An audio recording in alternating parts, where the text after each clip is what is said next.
my dear students. Today we start with a fourth model. The title of the model is Water Governance and Water Policy. In this model, we are going to start with a legal framework of water, substance of national water laws, other key issues, changing Indian incentives through regulations, national water policies, national level commissions, irrigation management transfer policies and activities, and legal registration of WUAS, changes in water allocation, role of local institutions, community-based organizations, and water policy reforms in India. This is the total sum up of the fourth model. Let we start with a framework of water. Here we are going to study the definition of the legal water framework of water. Here it defines and it identifies the legal rights and obligations of public and private water users try to water use and provides the prospective parameters for resource development and management to promote public interest.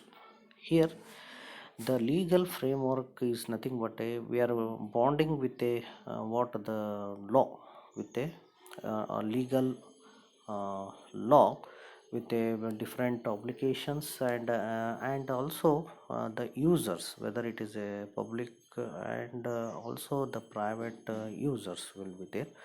Here we are going to include a series of different, sometimes the we can say that perspective ranges from the so far whatever we are studied the water and its importance, we are going to study here with a legally with a bond, or we can say framework. Next we can start with a substances of national water laws. Here why the water law is required. Here basic requirement is what the water for the survival, right? Under Indian constitution, water is a primary interest, or we can say conflict subject, and the need of the national concessions on water sharing principles, right? And also a long-term environmental, ecological, and social implementations of the effort to agreement the availability of water for human uses, right? Here the also we are study with the equal rights and also whatever the equal distribution of water we are going to study in the substances of national water laws, right?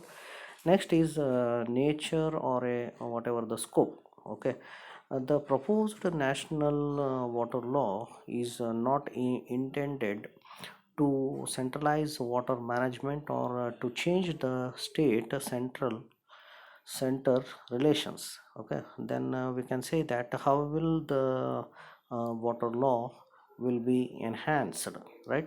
It is necessary to follow the procedure adopted in all the act, may be controlled and prevention pollution act at 1974, or the reason dam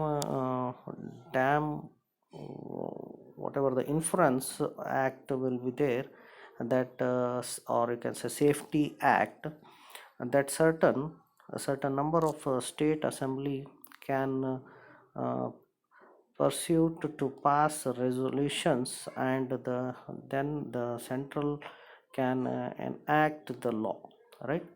Here next we are going to study the legal framework of India, right? The existing legal framework, institutional and decision making framework for water law in India